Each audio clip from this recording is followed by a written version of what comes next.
नमस्कार विद्यार्थियों, स्वागत है आपका हमारे YouTube चैनल में। तो आज हम आपके लिए समाजशास्त्र विषय से संबंधित अति महत्वपूर्ण प्रश्नों की श्रृंखला लेकर आए हैं, जो कि BA फर्स्ट ईयर के पाठ्यक्रम की 5th यूनिट से संबंधित है। तो चलिए शुरू करते हैं। सहयोग किस प्रकार की सामाजिक प्रक्रिया है? नकारात्मक, विघटनकारी, सकारात्मक या तटस्थ? तो सहयोग जो है वो सकारात्मक सामाजिक प्रक्रिया है। सहयोग का मुख्य उद्देश्य क्या है? संघर्ष उत्पन्न करना, सामूहिक लक्ष्य की प्राप्ति, प्रतियोगिता बढ़ाना, सांस्कृतिक संक्रमण रोकना। तो जो सहयोग का मुख्य उद्देश्य है वो है आपका सामूहिक लक्ष्य की प्राप्ति। सहयोग किस समाज में अधिक पाया जाता है? केवल आदिम समाज, केवल औद्योगिक समाज, केवल ग्रामीण समाज या सभी समाजों में? तो सहयोग आपका सभी समाजों में पाया जाता है। सहयोग का मनोवैज्ञानिक आधार क्या है? हिंसा, ईर्ष्या, भय, सहानुभूति या विश्वास? तो सहयोग का जो मनोवैज्ञानिक आधार है वो है आपका सहानुभूति और विश्वास। सहयोग का एक रूप कौन सा है? प्रत्यक्ष, अप्रत्यक्ष, संगठित या ये सभी? तो ये सभी आंसर हो जाएगा। सहयोग का रूप प्रत्यक्ष भी हो सकता है, सहयोग अप्रत्यक्ष भी और संगठित भी। तो आपका सही आंसर हो जाएगा डी। सहयोग का सामाजिक प्रभाव क्या है? संघर्ष, विघटन, हिंसा या सामाजिक ऐक्य? सही आंसर है आपका सामाजिक ऐक्य। सामाजिक ऐक्य को एकीकरण बोलते हैं और अंग्रेजी में इसको इंटीग्रेशन बोलते हैं। सहयोग की उत्पत्ति किससे जुड़ी है? प्रतियोगिता, संघर्ष, संस्कृति संक्रमण या सामाजिक आवश्यकताओं की पूर्ति? सामाजिक आवश्यकताओं की पूर्ति से जुड़ी है। सहयोग किसके बिना असंभव है? संघर्ष, प्रतियोगिता, संस्कृति संक्रमण या परस्पर विश्वास? तो परस्पर विश्वास के बिना सहयोग की कल्पना भी नहीं की जा सकती। सहयोग का प्रमुख लाभ क्या है? प्रतियोगिता बढ़ाना, संघर्ष बढ़ाना, संस्कृति संक्रमण घटना या सामूहिक हित की पूर्ति? तो सहयोग का जो प्रमुख लाभ है वो है आपका सामूहिक हितों की पूर्ति। सहयोग की सर्वाधिक शुद्ध रूप कौन सा है? तो सहयोग का जो सर्वाधिक शुद्ध रूप है वो आपका प्रतियोगिता है, संघर्ष है, संस्कृति संक्रमण है या परस्पर सहायता है? तो ये सारे तो नहीं है, परस्पर सहायता को सहयोग का सर्वाधिक शुद्ध रूप बताएंगे। सही आंसर है डी। सहयोग का आधार किसे माना जाता है? हिंसा, सामूहिक चेतना, स्वार्थ या प्रतियोगिता? तो सहयोग का आधार है आपका सामूहिक चेतना। सहयोग का एक प्रमुख उदाहरण कौन सा है? युद्ध, परिवार में पारस्परिक सहायता, हड़ताल या सत्ता संघर्ष? तो परिवार में पारस्परिक सहायता सहयोग का प्रमुख उदाहरण है। सहयोग की कौन सी विशेषता है? संघर्षात्मक, संरचनात्मक, रचनात्मक, विघटनकारी या प्रतियोगी? तो सहयोग की जो विशेषता है वो आपके संरचनात्मक और रचनात्मक है। सहयोग के प्रकार कौन कौन से? प्रत्यक्ष, अप्रत्यक्ष, संगठित या ये सभी? तो संघर्ष प्रत्यक्ष भी होता है, अप्रत्यक्ष भी होता है और संगठित भी होता है। सही आंसर हो जाएगा आपका डी, ये सभी। सहयोग किसके विकास में सहायक है? हिंसा, संघर्ष, संगठित या समाज और संस्कृति? तो समाज और संस्कृति के विकास में सहयोग सहायक है। सहयोग का परिणाम क्या है? असमानता, हिंसा, प्रतियोगिता, सामाजिक स्थिरता? तो सहयोग का जो परिणाम है वो है आपका सामाजिक स्थिरता। सहयोग में कौन सी प्रवृत्ति देखी जाती है? आत्मकेंद्रितता, सहमति और सामूहिकता, असहमति, हिंसा? तो सहमति और सामूहिकता सहयोग की प्रमुख प्रवृत्ति है। सहयोग किस प्रक्रिया से जुड़ा है? विघटनकारी, सामूहिक एकता, हिंसात्मक, असमानता? तो सहयोग सामूहिक एकता से जुड़ा हुआ है। सहयोग का सबसे अधिक महत्व किस क्षेत्र में है? केवल राजनीति, केवल सामाजिक संगठन में, केवल संघर्ष या संस्कृति संक्रमण? तो सहयोग का जो सबसे अधिक महत्व है वो सामाजिक संगठन के क्षेत्र में है। सहयोग की निरंतरता किस पर निर्भर करती है? प्रतियोगिता, हिंसा, परस्पर विश्वास, साझा लक्ष्य, विघटन? तो सहयोग की जो निरंतरता है वो परस्पर विश्वास और साझा लक्ष्य पर निर्भर करती है। सहयोग में सहभागिता का स्तर क्या हो सकता है? व्यक्तिगत, समूहगत, सामाजिक या ये सभी?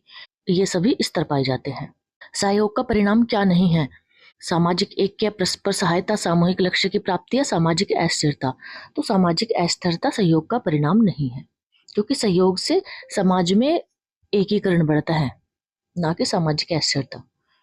सहयोग किसे प्रोत्साहित करता है? हिंसा को, असहमति को, संघर्ष को या सामाजिक एकता और विकास को? तो जो कोऑपरेशन है आपका सहयोग, उससे सामाजिक एकता और विकास बढ़ता है और ये सामाजिक एकता और विकास को ही प्रोत्साहित करता है। सहयोग का तात्पर्य क्या है? केवल प्रतियोगिता, केवल संस्कृति संक्रमण, केवल संघर्ष या सामूहिक कार्य में सहभागिता? तो सामूहिक कार्य में सहभागिता सहयोग का तात्पर्य है। सहयोग का मूल स्वभाव क्या है? विघटनकारी, समन्वयकारी, संघर्षात्मक या आत्मकेंद्रित? तो जो सहयोग का मूल स्वभाव है वो समन्वयकारी है। संघर्ष किस प्रकार की सामाजिक प्रक्रिया है? सहयोगात्मक, रचनात्मक, विघटनकारी या समन्वयकारी? तो संघर्ष एक विघटनकारी सामाजिक प्रक्रिया है। संघर्ष का मूल कारण क्या है? सामूहिक हित, हितों का टकराव, सहमति या हितों का टकराव? तो हितों का टकराव संघर्ष का मूल कारण है। ये एक ही ऑप्शन की 2 बार पुनरावृत्ति हो गई है। संघर्ष का एक प्रमुख परिणाम क्या है? सहयोग, आत्मसातीकरण, सामाजिक अस्थिरता, प्रतियोगिता? तो संघर्ष का एक प्रमुख परिणाम सामाजिक अस्थिरता है। संघर्ष किस प्रकार की प्रक्रिया हो सकती है? केवल व्यक्तिगत, केवल समूहगत, केवल अंतरराष्ट्रीय, सभी स्तरों पर? तो संघर्ष क्या है? सभी स्तरों पर है। केवल व्यक्तिगत भी है, समूहगत भी है और अंतरराष्ट्रीय स्तर पर भी है। संघर्ष और प्रतियोगिता में क्या अंतर है? दोनों समान है। संघर्ष प्रत्यक्ष, प्रतियोगिता अप्रत्यक्ष होती है। दोनों सहयोगात्मक है, कोई अंतर नहीं है। तो जो संघर्ष है वो प्रत्यक्ष है और संघर्ष में प्रतियोगिता अप्रत्यक्ष होती है। संघर्ष प्रत्यक्ष होता है और प्रतियोगिता अप्रत्यक्ष होती है। प्रश्न इस तरह भी आएगा कि संघर्ष कैसा होता है? प्रत्यक्ष, अप्रत्यक्ष, इनमें से कोई नहीं है सहयोगात्मक, तो आप कर दे रहे प्रत्यक्ष। ठीक है, तो ये अंतर भी है संघर्ष और प्रतियोगिता में और इनकी विशेषता भी है। जैसे प्रतियोगिता अप्रत्यक्ष होती है और संघर्ष प्रत्यक्ष होता है। संघर्ष का एक सकारात्मक पहलू क्या है? हिंसा, अव्यवस्था, सामाजिक परिवर्तन की संभावना, स्थिरता? तो संघर्ष का सकारात्मक पहलू ये है कि सामाजिक परिवर्तन की संभावनाओं को बढ़ावा देता है। संघर्ष का प्रकार कौन सा है? व्यक्तिगत, समूहगत, अंतरराष्ट्रीय? ये सभी। संघर्ष का सामाजिक कार्य कौन सा हो सकता है? हिंसा बढ़ाना, स्थिरता नष्ट करना, समाज में सुधार की प्रेरणा देना या सहयोग रोकना? तो समाज में सुधार की प्रेरणा देना संघर्ष का एक सामाजिक कार्य है। संघर्ष का संबंध प्राय किससे होता है? सहयोग, सहमति, असहमति और विरोध, संक्रमण? तो जो संघर्ष का संबंध है वो असहमति और विरोध से है। असहमति और विरोध होता है तभी संघर्ष होता है। अंग्रेजी में इसको बोलते हैं कन्फ्लिक्ट। संघर्ष की तीव्रता किससे प्रभावित होती है? संसाधनों की प्रचुरता, संसाधनों की कमी और असमानता, सहयोग और संस्कृति संक्रमण? तो जो संघर्ष की तीव्रता होती है वो संसाधनों की कमी और असमानता से प्रभावित होती है। क्योंकि संसाधनों की अगर प्रचुरता रहेगी तो भी संघर्ष नहीं होगा, क्योंकि सबके पास सब संसाधन हो गए। संसाधनों की कमी और असमानता से क्या है? संघर्ष प्रभावित होता है। क्योंकि अगर सहयोग है तो भी संघर्ष नहीं आएगा और संस्कृति संक्रमण है तो भी संघर्ष की बात नहीं होती है। तो यहाँ संसाधनों की कमी और असमानता सही आंसर हो जाएगा आपका। संघर्ष की जो तीव्रता होती है वो संसाधनों की कमी और असमानता से बढ़ती है। संघर्ष का ऐतिहासिक उदाहरण कौन सा है? हरित क्रांति, भारत का स्वतंत्रता संग्राम, सहकारिता आंदोलन या शिक्षा प्रसार? भारत का स्वतंत्रता संग्राम। संघर्ष का सामाजिक परिणाम क्या है? पूर्ण स्थिरता, केवल हिंसा, सामाजिक परिवर्तन और असंतुलन, दोनों, आत्मसातीकरण? तो संघर्ष का सामाजिक परिणाम सामाजिक परिवर्तन और असंतुलन दोनों है। संघर्ष में कौन सी विशेषता होती है? अप्रत्यक्ष प्रतिद्वंदता, सहयोगात्मक रुझान, प्रत्यक्ष विरोध और टकराव या समन्वय? तो संघर्ष में प्रत्यक्ष विरोध और टकराव इसकी विशेषता है। संघर्ष के अध्ययन में किस विद्वान का योगदान है? George Simmel, दुर्कीम, Spencer, mark? तो संघर्ष के अध्ययन में जॉर्ज सिमेल का योगदान है और जॉर्ज सिमेल संघर्ष के प्रक्रियात्मक सिद्धांत से संबंधित है। संघर्ष का मनोवैज्ञानिक आधार क्या है? सहमति, आक्रामकता और असंतोष, सहयोग, आत्मसातीकरण? तो संघर्ष का मनोवैज्ञानिक आधार है आक्रामकता और असंतोष। संघर्ष का एक रूप कौन सा है? धार्मिक, आर्थिक, राजनीतिक? ये सभी। तो धार्मिक संघर्ष भी होता है, आर्थिक संघर्ष भी होता है और राजनीतिक संघर्ष भी होता है। तो आंसर हो जाएगा आपका डी सही, ये सभी। संघर्ष को किस दृष्टि से देखा जाता है? केवल नकारात्मक, केवल हिंसात्मक, सामाजिक विकास का साधन, केवल सहयोगात्मक? संघर्ष को सामाजिक विकास के साधन के रूप में देखा जाता है। संघर्ष किसके कारण उत्पन्न होता है? समान अवसर, सांस्कृतिक विविधता, आर्थिक असमानता? ये सभी। लेकिन समान अवसर यहाँ पर गलत लिखा हुआ है, क्योंकि अगर समान अवसर सबको मिलते हैं तो संघर्ष उत्पन्न नहीं होता है। तो ऑप्शन ए को आप हटा दोगे, क्योंकि अगर समान अवसर है तो संघर्ष उत्पन्न नहीं होगा। तो सांस्कृतिक विविधता होती है तो भी संघर्ष होता है, आर्थिक असमानता होती है तो भी संघर्ष होता है, लेकिन समान अवसर अगर सभी को मिलते हैं तो संघर्ष उत्पन्न नहीं होता है। तो यहाँ जो आंसर है वो आपका सही हो जाएगा, आपका बी और सी आंसर सही है, क्योंकि ए के कारण संघर्ष उत्पन्न नहीं होता है। क्योंकि समान अवसर अगर समाज में सभी को मिलेंगे तो वो क्यों ये संघर्ष करेंगे? क्योंकि सभी बराबर है, और अगर सभी बराबर है तो संघर्ष की स्थिति उत्पन्न नहीं होती है।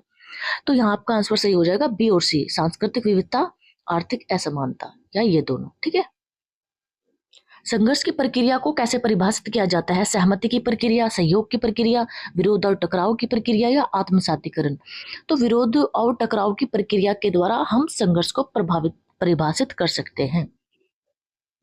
संघर्ष का एक नकारात्मक परिणाम क्या है? सामाजिक सुधार, सामाजिक विघटन, सहयोग या नवाचार। तो संघर्ष का एक नकारात्मक परिणाम है सामाजिक विघटन। संघर्ष में शामिल पक्ष किसे प्राप्त करना चाहता है? केवल सहयोग, केवल सहमति, अपने विरोधियों को पराजित करना, या संस्कृति संक्रमण। तो संघर्ष में शामिल पक्ष अपने विरोधी को पराजित करना चाहता है। संघर्ष का सामाजिक स्थान कहाँ पाया जाता है? केवल राजनीति में, केवल आर्थिक जीवन में, केवल धार्मिक जीवन में, या सभी क्षेत्रों में। तो संघर्ष का जो सामाजिक स्थान है वो सभी क्षेत्रों में होता है, राजनीतिक जीवन में भी, आर्थिक में भी और धार्मिक में भी। संघर्ष और सहयोग के बीच क्या संबंध है? दोनों स्वतंत्र है, दोनों समान है, दोनों एक दूसरे को प्रभावित करते हैं, दोनों असंबंध है। तो संघर्ष और सहयोग दोनों एक दूसरे को प्रभावित करते हैं। संघर्ष किस स्थिति में तीव्र होता है? समानता बढ़ने पर, सहयोग बढ़ने पर, असमानता और भेदभाव बढ़ने पर, आत्मसातीकरण होने पर। तो असमानता और भेदभाव बढ़ने पर संघर्ष बढ़ता है। संघर्ष की दीर्घकालिक स्थिति किस ओर ले जाती है? सहयोग, सामाजिक अस्थिरता और पुनर्गठन, स्थिरता, संस्कृति संक्रमण। तो संघर्ष की जो दीर्घकालिक स्थिति है वो सामाजिक अस्थिरता और पुनर्गठन की ओर ले जाती है। प्रतियोगिता किस आधार पर होती है? समानता, सहकारिता, सीमित संसाधनों व अवसरों पर, संस्कृति संक्रमण।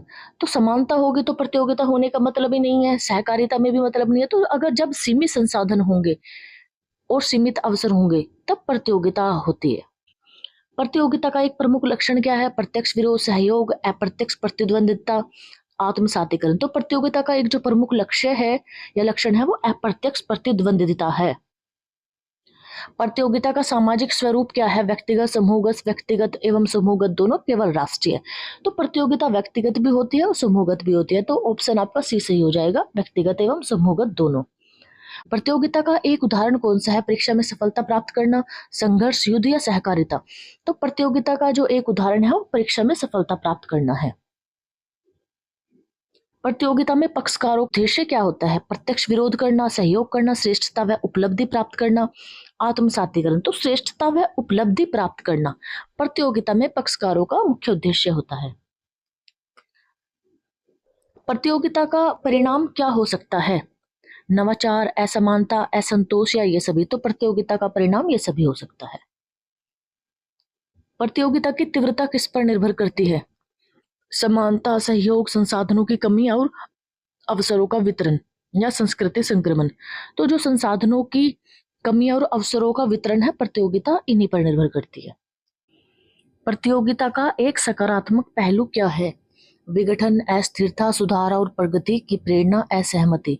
तो सुधार और प्रगति की प्रेरणा प्रतियोगिता का एक सकारात्मक पहलू है। प्रतियोगिता का एक नकारात्मक पहलू क्या है? सहयोग, असमानता और असंतोष, सामाजिक समरसता या स्थिरता। असमानता और असंतोष प्रतियोगिता का एक नकारात्मक पहलू है। प्रतियोगिता और संघर्ष में अंतर क्या है? दोनों समान है। संघर्ष अप्रत्यक्ष है, प्रतियोगिता प्रत्यक्ष है। प्रतियोगिता अप्रत्यक्ष है, संघर्ष प्रत्यक्ष है, या दोनों सहयोगात्मक है। तो प्रतियोगिता क्या है? अप्रत्यक्ष है और संघर्ष प्रत्यक्ष है। यह आपका ऑप्शन सी सही हो जाएगा। प्रतियोगिता का एक सामाजिक परिणाम क्या है? हिंसा, आत्मसातीकरण, सामाजिक स्तरीकरण, या स्थिरता। तो सामाजिक स्तरीकरण जो है प्रतियोगिता का एक सामाजिक परिणाम है।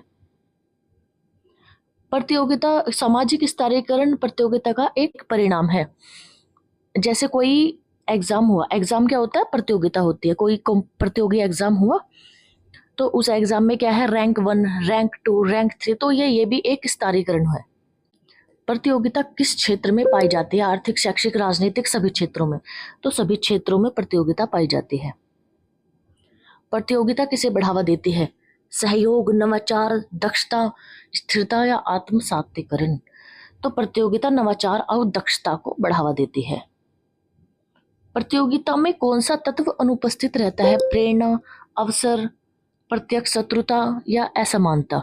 शत्रुता प्रतियोगिता में अनुपस्थित रहती है। प्रतियोगिता क्योंकि अप्रत्यक्ष होती है और शत्रु भी अप्रत्यक्ष होते हैं जिनका पता नहीं होता है।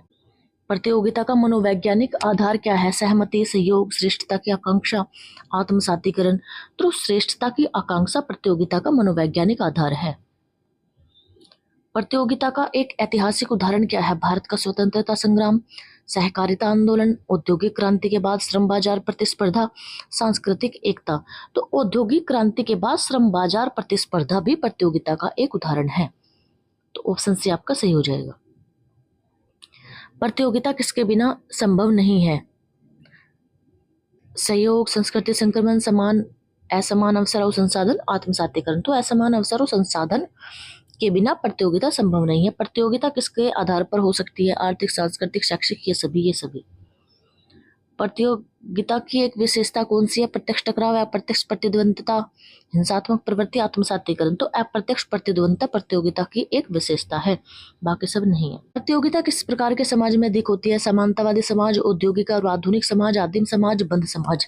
तो औद्योगिक और आधुनिक समाज में प्रतियोगिता अधिक होती है। प्रतियोगिता के अभाव में समाज कैसा होगा? प्रगतिशील, स्थिर और निष्क्रिय, गतिशील, नवाचारी। तो प्रतियोगिता के अभाव में समाज स्थिर और निष्क्रिय होगा। सी आंसर सही हो जाएगा आपका ऑप्शन। प्रतियोगिता का संबंध किस प्रक्रिया से है? सहयोग, आत्मसातीकरण, विघटन और प्रगति दोनों से, संस्कृति संक्रमण। तो विघटन और प्रगति दोनों से प्रतियोगिता का संबंध है, दोनों प्रक्रियाओं से, विघटन और प्रगति। प्रतियोगिता को समाजशास्त्र में किस रूप में देखा जाता है? केवल नकारात्मक, केवल सकारात्मक, दोनों सकारात्मक और नकारात्मक, या अप्रासंगिक? दोनों सकारात्मक और नकारात्मक। प्रतियोगिता सकारात्मक भी होती है और नकारात्मक भी होती है। ऑप्शन सी आपका सही हो जाएगा। प्रतियोगिता का दीर्घकालिक परिणाम क्या हो सकता है? सामाजिक स्थिरता, सहयोग, सामाजिक असमानता और प्रगति दोनों, आत्मसातीकरण। तो सामाजिक असमानता और प्रगति दोनों प्रतियोगिता का दीर्घकालीन परिणाम है। संस्कृति संक्रमण किसे कहते हैं? यानी कि एक्लचरेशन क्या है? सामाजिकरण है, दोनों संस्कृतियों के प्रत्यक्ष संपर्क से होने वाला सांस्कृतिक परिवर्तन है, सहयोग है, या प्रतियोगिता है। तो जो संस्कृति संक्रमण है, संस्कृति संक्रमण दो संस्कृतियों के प्रत्यक्ष संपर्क से होने वाला सांस्कृतिक परिणाम है। संस्कृति संक्रमण की प्रमुख विशेषता क्या है? कोई परिवर्तन नहीं, पारस्परिक सांस्कृतिक आदान प्रदान, केवल एक तरफा परिवर्तन, या संघर्ष। तो संस्कृति संक्रमण क्या है? पारस्परिक सांस्कृतिक आदान प्रदान है। जब दो संस्कृतियों का आपस में संक्रमण होता है, संक्रमण मतलब आदान प्रदान होता है, तो उस परिस्थिति को संस्कृति संक्रमण की परिस्थिति बोला जाता है, या संस्कृति संक्रमण बोला जाता है। संस्कृति संक्रमण की प्रक्रिया किस में देखी जाती है? स्थायी समाजों में, भिन्न संस्कृतियों के संपर्क में, केवल परंपरागत समाज में, या सहयोगात्मक समाज में? इन संस्कृतियों के संपर्क में संस्कृति संक्रमण की प्रक्रिया देखी जाती है। संस्कृति संक्रमण किस कारण से होता है? युद्ध, व्यापार, प्रवासन, ये सभी। संस्कृति संक्रमण का एक उदाहरण कौन सा है? स्वतंत्रता आंदोलन, भारत में पश्चिमी शिक्षा का प्रभाव, औद्योगिक क्रांति, या सहयोग। तो संस्कृति संक्रमण का एक उदाहरण है भारत में पश्चिमी शिक्षा का प्रभाव। संस्कृति संक्रमण की एक प्रमुख प्रक्रिया क्या है? आत्मसातीकरण, सांस्कृतिक उधार, सहयोग, या संघर्ष। तो सांस्कृतिक उधार यानी कि कल्चर बोरोइंग जो है संस्कृति संक्रमण की एक प्रमुख प्रक्रिया, विशेषता बोल दो या प्रक्रिया बोल दो। संस्कृति संक्रमण का परिणाम क्या है? समाज स्थिर हो जाता है, संस्कृति में परिवर्तन और मिश्रण, प्रतियोगिता समाप्त हो जाती है, संस्कृति अपरिवर्तित रहती है। तो संस्कृति में परिवर्तन और मिश्रण संस्कृति संक्रमण का मुख्य परिणाम है। संस्कृति संक्रमण किस स्तर पर होता है? व्यक्तिगत, समूहगत, सामाजिक, ये सभी क्योंकि तीनों स्तरों पर होता है। संस्कृति संक्रमण और आत्मसातीकरण में क्या अंतर है? मोस्ट इंपोर्टेंट प्रश्न है ये। दोनों समान है। आत्मसातीकरण में एक संस्कृति लुप्त होती है, संस्कृति संक्रमण में नहीं। संस्कृति संक्रमण में केवल परंपरा रहती है, या सभी गलत है। तो जो आत्मसातीकरण है, एक जो संस्कृति होती है वो लुप्त हो जाती है और एक संस्कृति बचती है। जबकि संस्कृति संक्रमण में क्या है? दोनों संस्कृति रहती है और दोनों संस्कृति का आपस में संस्कृति का आदान प्रदान हो जाता है, यानी कि दो संस्कृति वाले हैं वो दोनों एक दूसरे की संस्कृति को समझते हैं और अपनाते हैं। तो ऑप्शन आपका बी सही हो जाएगा। संस्कृति संक्रमण में संस्कृतियों का आदान प्रदान होता है और आत्मसातीकरण में क्या होता है? एक संस्कृति लुप्त हो जाती है। मोस्ट इंपोर्टेंट प्रश्न है ये। संस्कृति संक्रमण किस प्रकार की प्रक्रिया है? केवल सामाजिक, केवल धार्मिक, सामाजिक एवं सांस्कृतिक, दोनों, केवल राजनीतिक। तो जो संस्कृति संक्रमण है वो सामाजिक एवं सांस्कृतिक दोनों प्रकार की प्रक्रिया है। संस्कृति संक्रमण से किसका विकास होता है? प्रतियोगिता, नवीन सांस्कृतिक स्वरूप, सहयोग या संघर्ष? तो संस्कृति संक्रमण से नवीन सांस्कृतिक स्वरूपों का विकास होता है। संस्कृति संक्रमण में किसका संरक्षण कठिन हो जाता है? परंपरागत सांस्कृतिक पहचान, आधुनिक शिक्षा, सहयोग या प्रतियोगिता? तो संस्कृति संक्रमण से परंपरागत सांस्कृतिक पहचान का संरक्षण कठिन हो जाता है। संस्कृति संक्रमण किसे जन्म देता है? सहकारिता, आत्मसातीकरण, सांस्कृतिक बहुलता, सामाजिक संघर्ष? तो सांस्कृतिक बहुलता को संस्कृति संक्रमण जन्म देता है। संस्कृति संक्रमण में कौन सा माध्यम सबसे प्रभावी है? युद्ध, शिक्षा और संचार माध्यम, कृषि, धार्मिक अनुष्ठान? तो शिक्षा और संचार माध्यम है संस्कृति संक्रमण का। संस्कृति संक्रमण से समाज में किस प्रकार का परिवर्तन होता है? केवल नकारात्मक, केवल सकारात्मक, सकारात्मक और नकारात्मक दोनों, कोई परिवर्तन नहीं। तो संस्कृति संक्रमण से समाज में सकारात्मक और नकारात्मक दोनों परिवर्तन होते हैं। संस्कृति संक्रमण किस समाज में अधिक तीव्र होता है? स्थिर समाज, खुले और गतिशील समाज, आदिम समाज, परंपरागत समाज? तो खुले और गतिशील समाज में संस्कृति संक्रमण अधिक होता है। संस्कृति संक्रमण के अध्ययन में समाजशास्त्री किस पर ध्यान देते हैं? केवल राजनीति पर, केवल धर्म पर, सांस्कृतिक संपर्क और परिवर्तन पर या केवल संघर्ष पर? तो संस्कृति संक्रमण के अध्ययन में समाजशास्त्री सांस्कृतिक संपर्क और परिवर्तन पर अत्यधिक बल देते हैं या ध्यान देते हैं। संस्कृति संक्रमण का दीर्घकालिक परिणाम क्या हो सकता है? सहयोग, प्रतियोगिता, नवीन सांस्कृतिक मिश्रण और पहचान या संघर्ष? तो संस्कृति संक्रमण का दीर्घकालिक परिणाम यह है कि नवीन सांस्कृतिक मिश्रण और पहचान। संस्कृति संक्रमण और संस्कृतिकरण में क्या अंतर है? संस्कृतिकरण राजनीतिक है, संस्कृति संक्रमण में बाहरी प्रभाव होता है, संस्कृतिकरण में आंतरिक। कोई अंतर नहीं या इनमें से कोई नहीं। तो जो संस्कृति संक्रमण है उसमें बाहरी प्रभाव होता है, एक संस्कृति का दूसरी संस्कृति से टकराव होता है, एक संस्कृति दूसरी संस्कृति को समझती है। जबकि जो संस्कृतिकरण है, संस्कृतिकरण एक आंतरिक प्रक्रिया है। संस्कृतिकरण क्या है? जब कोई नीच जाति उच्च जाति जैसा अनुकरण करती है या प्राय उसके जैसा बनने का प्रयास करती है, उस प्रक्रिया को संस्कृतिकरण बोलते हैं। तो संस्कृतिकरण एक आंतरिक प्रक्रिया है। ऑप्शन बी आपका सही हो जाएगा। संस्कृति संक्रमण में कौन सा तत्व अनिवार्य है? सहयोग, प्रतियोगिता, संस्कृतियों का संक्रमण या संघर्ष? तो संस्कृति संक्रमण में संस्कृतियों का संपर्क अनिवार्य है। संस्कृति संक्रमण का सामाजिक प्रभाव क्या है? वर्ग विभाजन, प्रतियोगिता, स्थिरता या सांस्कृतिक अनुकूलन? तो संस्कृति संक्रमण का समाज पर जो प्रभाव पड़ता है प्रतियोगिता के आधार पर। संस्कृति संक्रमण का जो समाज पर प्रभाव पड़ता है वो सांस्कृतिक अनुकूलन के आधार पर पड़ता है। संस्कृति संक्रमण किस प्रक्रिया का अंग माना जाता है? सामाजिक परिवर्तन, सामाजिकरण, सहयोग या संघर्ष? तो जो संस्कृति संक्रमण है वो सामाजिक परिवर्तन की एक प्रक्रिया है। संस्कृति संक्रमण का सबसे बड़ा खतरा क्या है? सहयोग, प्रतियोगिता, मूल संस्कृति का क्षय या आत्मसातीकरण? तो जो संस्कृति संक्रमण का सबसे बड़ा खतरा है वो है आपका मूल संस्कृति का क्षय। संस्कृति संक्रमण किस युग में तीव्र हुआ? कृषि युग, प्राग ऐतिहासिक युग, औपनिवेशिक और उत्तर औपनिवेशिक युग या पाषाण युग? तो जो संस्कृति संक्रमण है वो औपनिवेशिक और उत्तर औपनिवेशिक युग में अधिक तीव्र हुआ। संस्कृति संक्रमण के अध्ययन का महत्व क्या है? राजनीति समझने के लिए, अर्थशास्त्र के लिए, सामाजिक सांस्कृतिक परिवर्तन को समझने के लिए, धर्मशास्त्र के लिए? तो सामाजिक व सांस्कृतिक परिवर्तन को समझने के लिए संस्कृति संक्रमण के अध्ययन का महत्व अधिक है। आत्मसातीकरण का क्या अर्थ है? सहयोग, प्रतियोगिता, संघर्ष, एक संस्कृति का दूसरी संस्कृति में विलय होना। तो जो आत्मसातीकरण का अर्थ है वो है एक संस्कृति का दूसरी संस्कृति में विलय होना। आत्मसातीकरण की विशेषता क्या है? संस्कृतियों का अलगाव, सांस्कृतिक समानता और एक रूपता का निर्माण, प्रतियोगिता, संघर्ष? तो जो आत्मसातीकरण की विशेषता है वो सांस्कृतिक समानता और एक रूपता का निर्माण है। आत्मसातीकरण और संस्कृति संक्रमण में मुख्य अंतर क्या है? दोनों समान है। आत्मसातीकरण में संस्कृति दूसरी में विलीन हो जाती है, जबकि संस्कृति संक्रमण में दोनों बनी रहती है। संस्कृति संक्रमण राजनीतिक है, आत्मसातीकरण केवल धार्मिक है। आत्मसातीकरण में एक संस्कृति का दूसरी संस्कृति में विलीन हो जाती है, विलय हो जाता है, बिल्कुल एक संस्कृति पूरी तरीके से विलीन हो जाती है, यानी कि बर्बाद हो जाती है और एक संस्कृति बचती है। जबकि संस्कृति संक्रमण क्या है? उसमें दोनों संस्कृतियां बनी रहती है और दोनों संस्कृति के लोग दोनों एक दूसरे की संस्कृतियों को लेकर चलते हैं।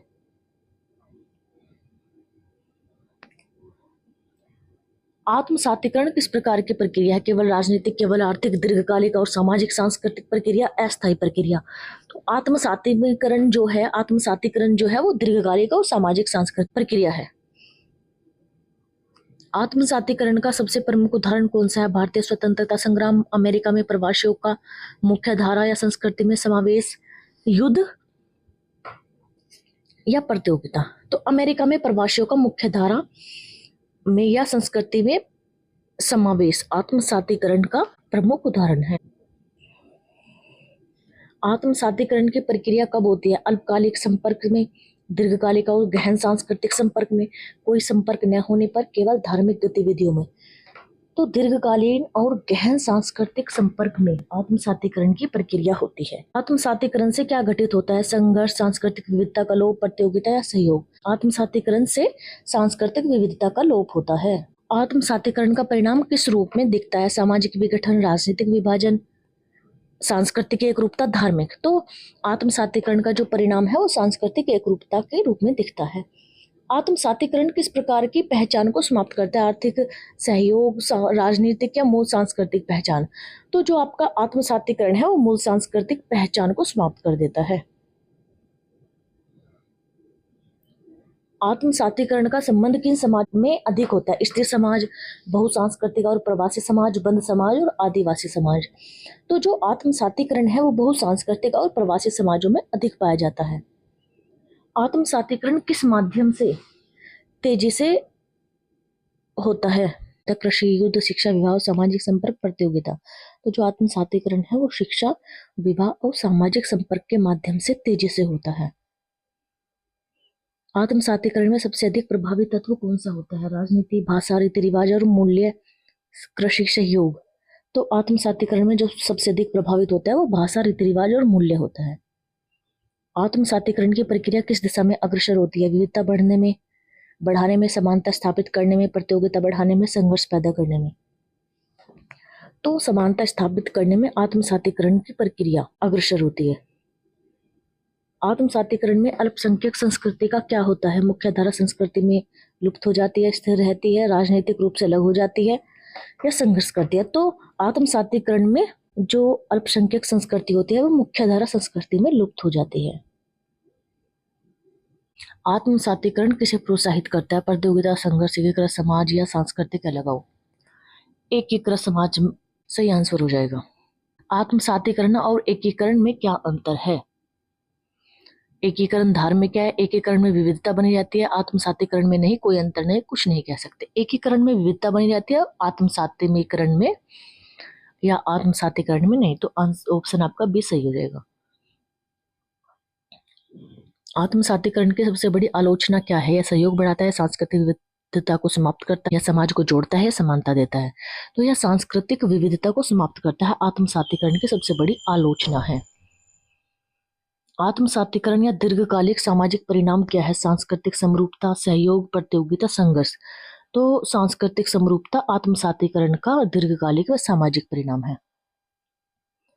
आत्मसातीकरण किस प्रकार के समाजों में धीमा होता है? बहुसांस्कृतिक समाज, प्रवासी समाज, सांस्कृतिक विविधता को संरक्षित करने वाले समाजों और खुला समाज। तो सांस्कृतिक विविधता को संरक्षित करने वाले समाजों में आत्मसातीकरण धीमा होता है।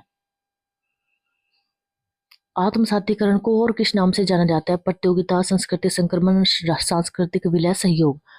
तो सांस्कृतिक विलय, आत्मसातीकरण को सांस्कृतिक विलय भी बोला जाता है। आत्मसातीकरण की प्रक्रिया किस क्षेत्र में स्पष्ट दिखाई देती है? राजनीति, अर्थशास्त्र, शहरीकरण, औद्योगिकरण, कृषि। तो शहरीकरण और औद्योगिकरण में आत्मसातीकरण की प्रक्रिया स्पष्ट दिखाई देती है। आत्मसातीकरण का सबसे गहन प्रभाव किस पर पड़ता है? भौगोलिक स्थिति, सांस्कृतिक मूल्य और विश्वास, आर्थिक नीति, राजनीति। तो सांस्कृतिक मूल्य और विश्वास में इसका सही आंसर हो जाएगा। आत्मसातीकरण को समाजशास्त्र में किसके अंतर्गत रखा जाता है? राजनीति, सांस्कृतिक, सामाजिक परिवर्तन, कृषि, धर्म। तो सामाजिक व सांस्कृतिक परिवर्तन के अंतर्गत रखा जाता है आत्मसातीकरण को। आत्मसातीकरण किसे चुनौती देता है? सहयोग, सांस्कृतिक बहुलता, प्रतियोगिता, धर्म। तो सांस्कृतिक बहुलता को आत्मसातीकरण चुनौती देता है क्योंकि ये एक संस्कृति को पूरी तरीके से अपने में समाहित कर लेता है।